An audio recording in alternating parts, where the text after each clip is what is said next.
Hi, I'm Pattu from freefincal, and let's have a look at some of the questions asked by viewers.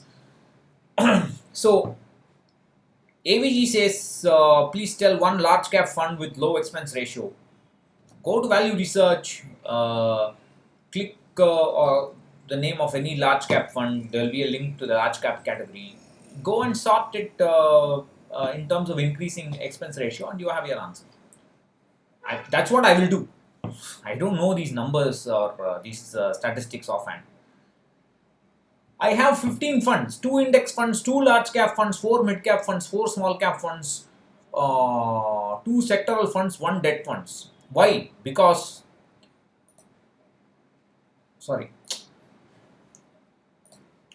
each fund are giving different sets of results and it will average my returns as well as I am keep on adding the amount when market is downward.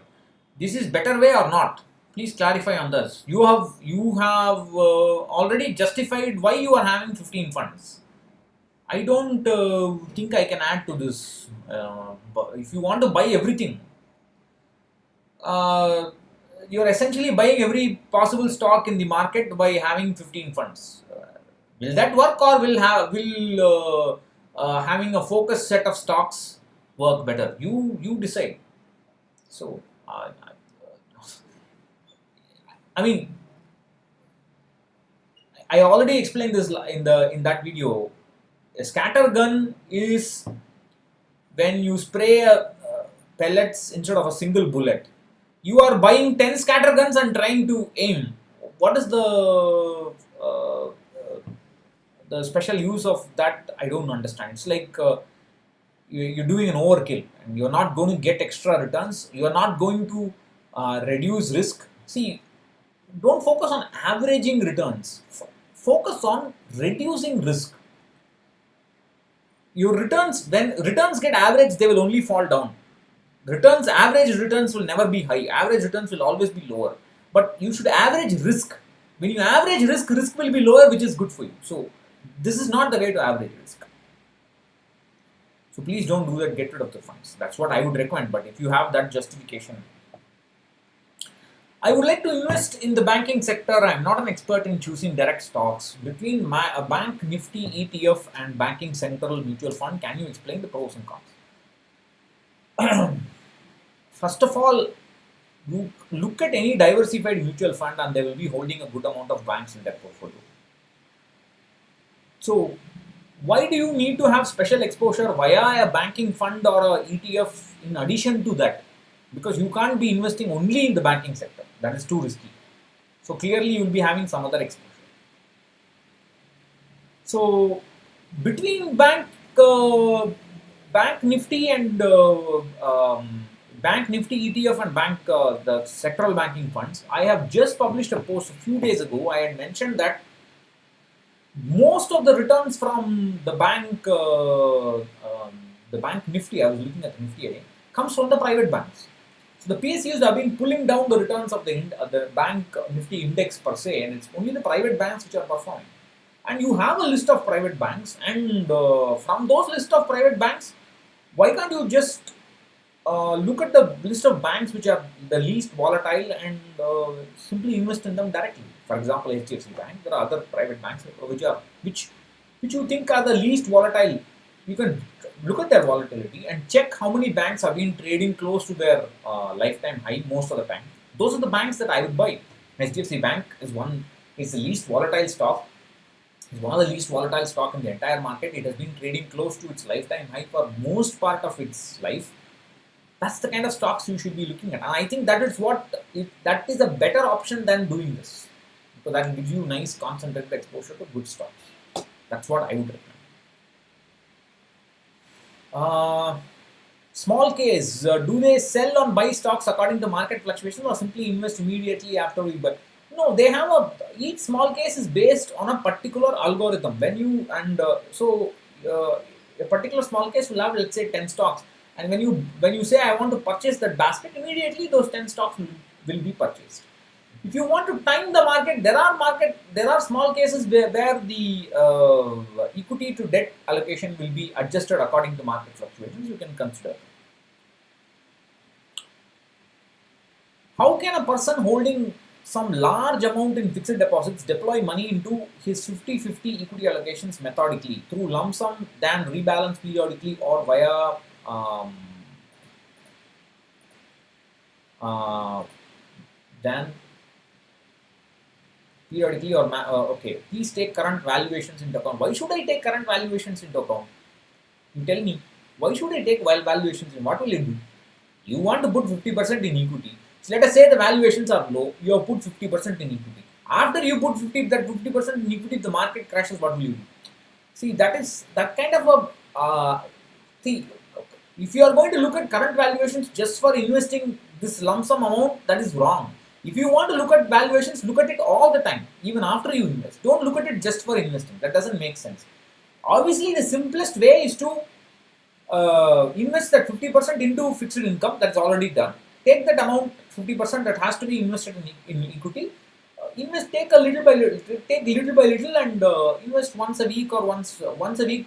Once a month is too long. Once a week, take little by little. Just like you have a bowl of flowers and you are doing puja, do that. Put it in the market little by little, flower by flower. 6 weeks, 10 weeks, done, finished. As simple as that. Don't overthink this problem. How is Parak long-term equity fund for 1 to 15 years? 1 to 15 years. They themselves say don't invest for less than 5 years. So 1 to 15 years. I don't know how, what will it, I mean, what is your plan? If I say it's a good fund, you will not exit for 15 years, is it? That's not how you buy mutual funds.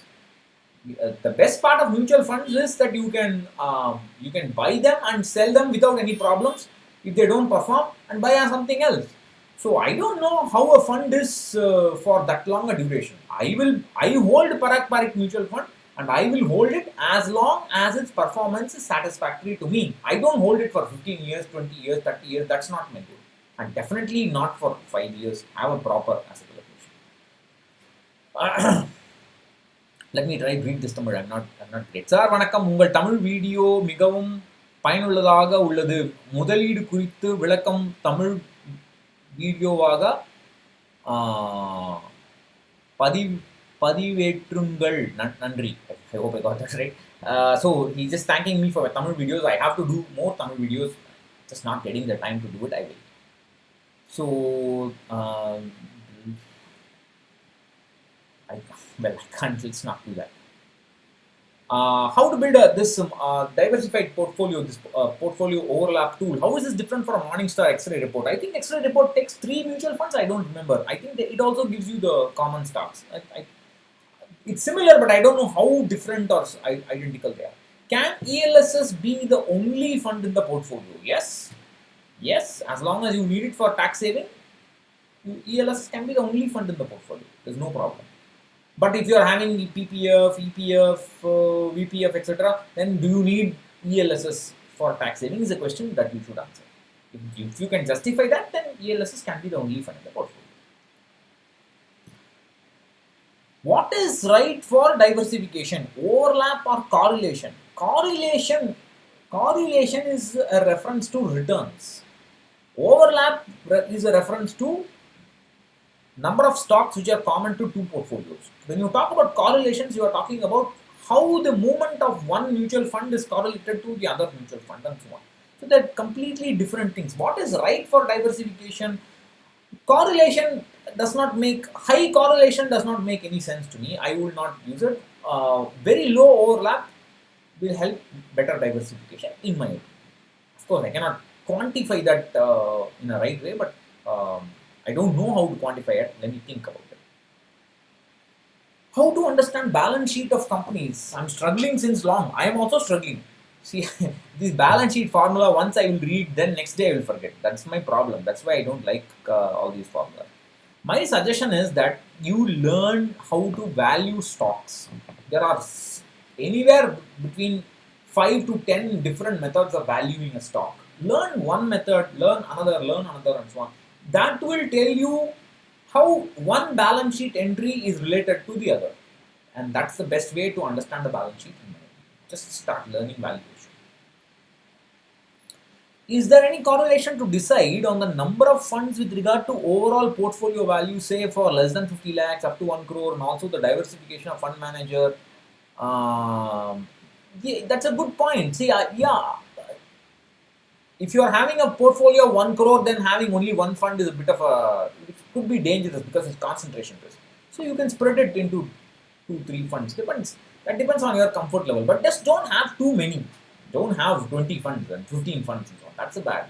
3, 4 is okay. I have a Google spreadsheet for portfolio tracker. I know you have different calculators. I don't know what this is.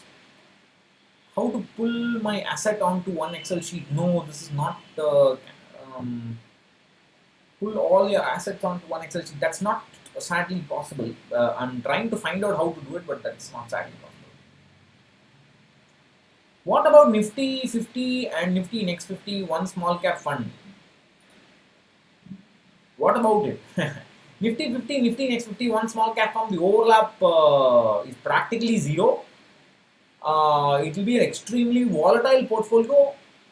If you are comfortable, what I would suggest is have more of Nifty 50, have 50% of Nifty 50, 25% of Nifty Next 50, and 25% of small cap for very long term goals. Still, that will be volatile, but if you can handle it, that's what I do. Sandeep says, thank you. Sandeep is the one who wrote that guest post. How much money can I invest in one fund? What I mean is that ideal corpus we can keep on investing in a single fund. I just answered that question. That depends. I mean, I'm today okay with 25 lakhs, 30 lakhs, or 40 lakhs, whatever it is. See, earlier I used to be happy with 2 lakhs in one fund. Then my net worth grew. I was happy with 10 lakhs in fund. Then it'll keep, as you grow, that number will keep changing. Just follow your gut instinct. Whatever you're comfortable, you're fine. How about one aggressive balanced fund, one small or mid cap fund for each goal, 2 or 3 goals for each goal? Yeah, it's okay. I would suggest one aggressive balance fund and one mid cap fund. One large cap tilted aggressive balance fund and one mid cap fund is enough. You don't need 3 funds, but if you are comfortable, go ahead. Some people think that they are missing out when they do it, but if you think so, go ahead. I think we have done.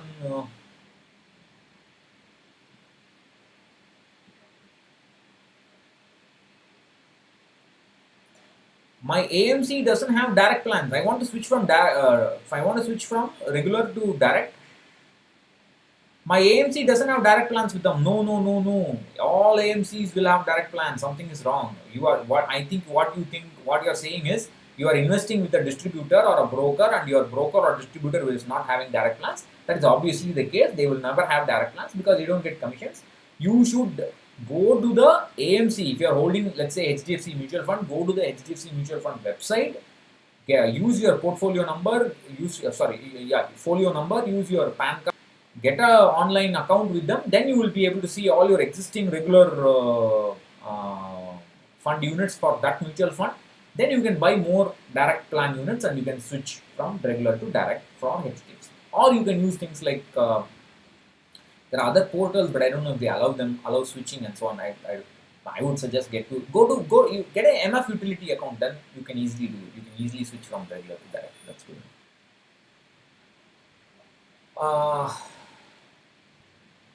Get a collar mic. Yeah, I have a collar mic.